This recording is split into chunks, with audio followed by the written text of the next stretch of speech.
RSS प्रमुख मोहन भागवत ने कहा, हमने आजादी के 78 साल पूरे कर लिए हैं। हमें आजादी तभी मिली जब आजादी के लिए अपने प्राणों की आहुति देने वाले अनगिनत लोगों के बलिदान के बाद देश में उनके पीछे खड़ा समाज बना। हमारी आजादी के लिए लड़ने वाली पीढ़ी अब नहीं रही, लेकिन आने वाली पीढ़ियों ने इसकी रक्षा की है। ये अपना 78वां स्वातंत्र दिन हम संपन्न कर रहे हैं।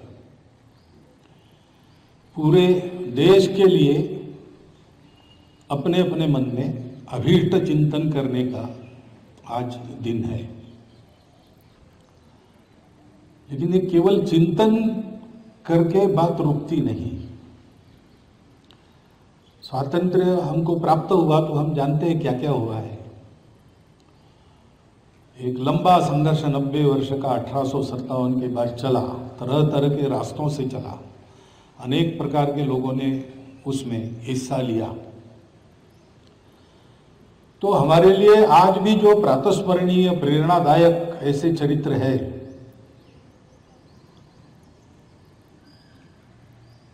अहिंसक सत्याग्रह से लेकर तो हाथ में शस्त्र लेकर अंग्रेजों का सामना करने वालों तक, इतनी लंबी मालिका है। अपने देश के हर चप्पे में कोई ना कोई ऐसा नायक हुआ है जिसने देश के लिए अपने प्राणों का बलिदान किया है। इतना बड़ा देश है, इतनी बड़ी जनसंख्या है, तो उनकी संख्या भी बहुत है। परंतु केवल वे ही लड़े ऐसा नहीं है।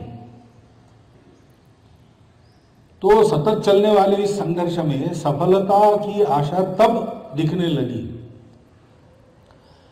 जब सामान्य व्यक्ति भी देश की स्वतंत्रता के लिए रास्ते पर आ गया, आंदोलन में उतर गया।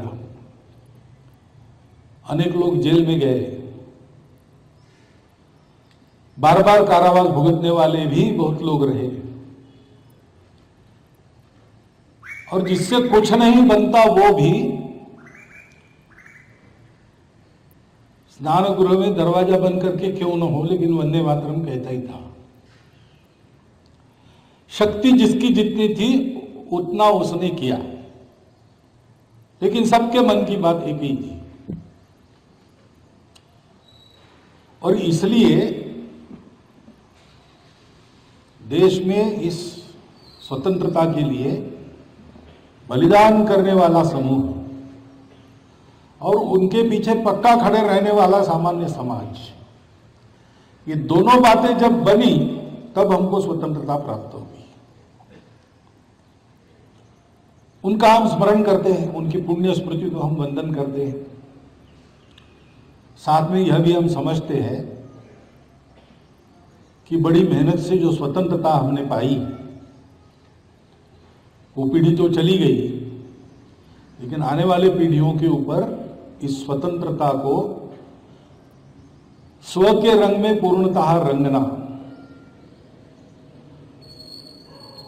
और उसकी रक्षा करना, इसका दायित्व होता है। क्योंकि विश्व में सदैव ऐसे लोग रहते हैं जो अन्य देशों पर वर्चस्व चाहते हैं,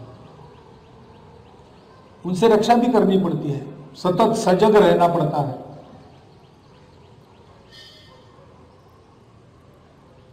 हमारे स्वतंत्र देश के लिए जिस प्रकार का रास्ता हमने तय किया, उस रास्ते पर चलते रहना पड़ता है।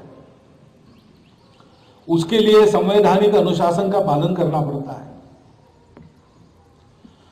तो फिर परिस्थिति के उतार चढ़ाव तो चलते रहते हैं।